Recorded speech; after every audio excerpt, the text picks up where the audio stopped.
8 फेरों का 8वां वचन। स्वाति ने इसी साल शहर के कॉलेज से पढ़ाई पूरी की है और अब उसके लिए जगह जगह से रिश्ते आने लगे हैं। स्वाति से ज़्यादा उसके रिश्तेदारों को उसकी शादी की चिंता है, इसीलिए जो भी स्वाति के घर आता वो किसी नए लड़के की खबर ज़रूर ले आता। अरे दीदी, ये फोटो देख के बताओ कैसा है। राहुल नाम है लड़के का, मेरी सहेली की बहन का बेटा है। अपनी स्वाति के साथ एकदम प्यारी जोड़ी लगेगी इसकी। ज़रा दिखाना, फोटो तो बढ़िया लग रहा है। कोई गलत आदत वादत तो नहीं है ना इसे? और कमाता कितना है? अरे कोई गलत आदत नहीं है दीदी, आप कहो तो एक मीटिंग करवा देती हूँ, फिर सब कुछ फाइनल कर लेना। हाँ हाँ, ये सही कह रही हो तुम। संडे को स्वाति के पापा भी घर पे ही रहेंगे। बुआ फिर वहाँ से चली जाती है और रात को स्वाति की माँ उससे कहती है, स्वाति बेटा, आज कमला बुआ ने एक लड़के की फ़ोटो दिखाई है। संडे को वो लोग मिलने आ रहे हैं, तैयार हो ना तुम बेटा? अरे मम्मी, आप कहाँ कमला बुआ के चक्कर में आ जाती हो? अभी इतनी जल्दी कोई शादी वादी नहीं करनी है मुझे। अरे बेटा, अच्छा लड़का है, बुआ जानती है उसे अच्छे से। हाँ स्वाति बेटा, एक बार मिल तो लो, बाद में देखेंगे आगे क्या करना है। वैसे तो कमला रिश्ता लाई है तो मना करने का तो कोई सवाल ही नहीं उठता। संडे की सुबह होती है और कमला बुआ राहुल और उसके मम्मी पापा को लेकर स्वाति के घर आती है। अरे आइए आइए भाभी, इसे अपना ही घर समझिए। इनसे मिलिए, ये मेरे भैया और ये मेरी भाभी हैं। नमस्ते भाभी जी, ये है हमारा लड़का राहुल, सरकारी नौकरी की तैयारी कर रहा है ये। वैसे आपकी बेटी कहाँ है? अरे स्वाति बेटा, बाहर आ जाओ। वैसे कितनी पढ़ाई की है स्वाति ने? जी, पोस्ट ग्रेजुएट है हमारी बेटी साइंस में। ये सब तो ठीक है, पर घर संभालना जानती है या नहीं? हमें कौन सी इससे नौकरी करवानी है, नौकरी तो मेरा बेटा करेगा ही। पर मैंने इतनी पढ़ाई की है और आप चाहती हैं कि मैं घर पर ही बैठी रहूं? अरे स्वाति बेटा, ये बड़ों की बात में तुम कहाँ बोल पड़ी? हम सब देख लेंगे क्या करना है क्या नहीं।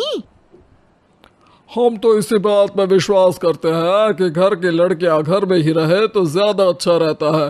वरना भाई साहब, आप तो आजकल के हाल जानते ही हैं, कितनी घटनाएं होने लगी हैं औरतों के खिलाफ। स्वाति बेटा, रसोई का काम तो पूरा जानती हो ना?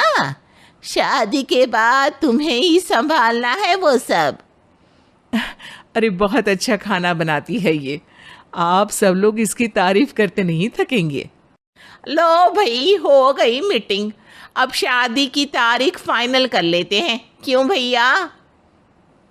भाई, हम तो पंडित जी से चर्चा करने के बाद ही तारीख फाइनल करेंगे। सालों से हम उनकी बातें मानते हुए आ रहे हैं। लड़के वाले और कमला बुआ की बातें सुनकर स्वाति एकदम नाराज हो जाती है और उसे लगने लगता है कि शादी के बाद उसे घर पर ही बैठना पड़ेगा। लेकिन घर वालों के आगे उसकी एक नहीं चलती और उसे शादी के लिए हाँ कहना पड़ता है। शादी का दिन आ जाता है और सब मंडप में जमा होते हैं। अब फेरों का समय हो गया है, अब कन्या अपने वर से 7 वचन मांगेगी। आप किसी धार्मिक आयोजन में जाए तो मुझे भी ले जाएंगे। आप मेरे माता पिता का भी बराबरी से सम्मान करेंगे, हमेशा मेरा साथ निभाएंगे। आपको दोनों परिवार की जिम्मेदारियां बखूबी निभानी होगी। हर ज़रूरी बात में मेरी भी राय लेंगे। आप सभी गलत आदतों से दूर रहेंगे। आप मेरे अलावा किसी और औरत से कोई गलत संबंध नहीं बांधेंगे। ये 7 वचन पूरे हुए, वर क्या तुम्हें ये सारे वचन मंजूर है? जी हाँ पंडित जी, मैं सारे वचन अच्छी तरीके से निभाऊंगा। अरे वाह वाह, बढ़िया तरीके से सब काम संपन्न हो गया। तो इसी के साथ विवाह संपन्न हुआ और आज से ये दोनों पति पत्नी हुए। 1 मिनट पंडित जी, अभी एक वचन लेना बाकी है। अब कौन सा वचन है बेटा?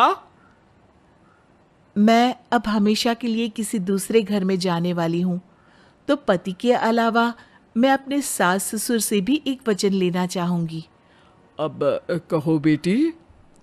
मैं ये चाहती हूँ कि मुझ पर किसी बात की कोई पाबंदी नहीं लगाई जाएगी।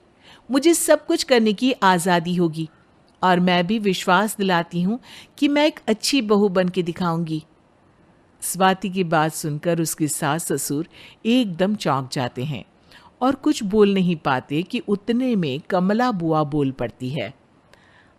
अरे बेटा, ये भी कोई कहने की बात है? रानी बन के रहोगी तुम तो।